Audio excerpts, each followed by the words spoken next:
നമസ്കാരം. Raf talk ഫുട്ബോളിലേക്ക് എവർക്കും സ്വാഗതം. ഫിഫ വേൾഡ് കപ്പിൽ പോർച്ചുഗലിന് നിരാശാജനകമായ ഒരു അവസ്ഥയായിരുന്നല്ലോ. എന്നാൽ ക്രിസ്ത്യാനോ റൊണാൾഡോ വിരമിച്ചിട്ടില്ല. പുതിയ കോച്ചായിട്ട് ഓർഗെ ഹീസസ് സ്ഥാനമേറ്റെടുത്തു.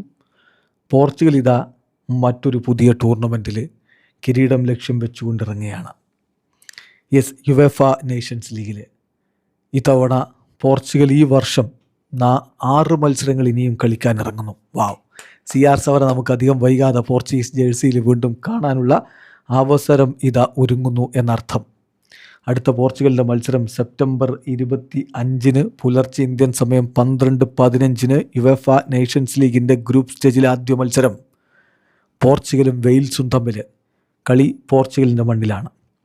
രണ്ടാമത്തെ മത്സരം സെപ്റ്റംബർ 28 പുലർച്ചെ 12:15 നോർവേക്കെതിരെയാണ്. ഏർലിംഗ് ഹാലൻഡിൻ്റെ നോർവേക്കെതിരെ ക്രിസ്ത്യാനോ റൊണാൾഡോയുടെ സംഘം ഇറങ്ങുന്നു. കളി നോർവേയിൽ വെച്ചിട്ടാണ്. മൂന്നാമത്തെ കളി വരുന്നത് ഒക്ടോബർ 2 പുലർച്ചെ ഇന്ത്യൻ സമയം 12:15 ഡെൻമാർക്കിനെതിരെ. അതായത് ഡെൻമാർക്കിൻ്റെ മൈതാനത്താണ് ആ മൂന്നാമത്തെ മത്സരം വരുന്നത്. ഇപ്പോൾ ഈ 3 ടീമുകളാണ് പോർച്ചുഗലിൻ്റെ ഗ്രൂപ്പിൽ നേഷൻസ് ലീഗിലുള്ളത്. പിന്നെ അവരോടുള്ള റിട്ടേൺ ലെഗ് മത്സരങ്ങൾ സ്വാഭാവികമായിട്ടുണ്ടാകും.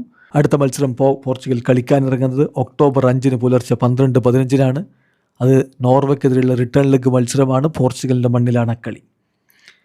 അത് കഴിഞ്ഞാൽ ആ ഇൻ്റർനാഷണൽ ബ്രേക്ക് അവസാനിക്കും. പിന്നെ നവംബറിൽ 2 മത്സരങ്ങൾ. നവംബർ 15 പുലർച്ചെ ഇന്ത്യൻ സമയം 1:15 പോർച്ചുഗൽ ഡെൻമാർക്കുമായിട്ട് ഏറ്റുമുട്ടും. പോർച്ചുഗലിന് ഹോം മത്സരമാണത്.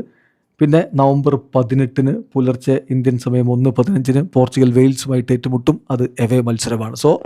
6 കളികൾ, 6 തീപ്പൊരി കളികൾ CR7 സംഘവും ഇറങ്ങുകയാണ്. വേൾഡ് കപ്പ് പോയെങ്കിൽ പോട്ടെ, നേഷൻസ് ലീഗും യൂറോ കപ്പും ഒക്കെ നമ്മുടേതാണ് എന്ന് പോർച്ചുഗൽ ഒരിക്കൽ കൂടി തെളിയിക്കുമെന്ന് തന്നെ പ്രതീക്ഷിക്കാം. വീഡിയോ അവസാനിക്കുന്ന ഫുട്ബോൾ ലോകത്തെ കൂടുതൽ വിശേഷങ്ങളുമായി റാഫ് ടോക്സ് എത്താം.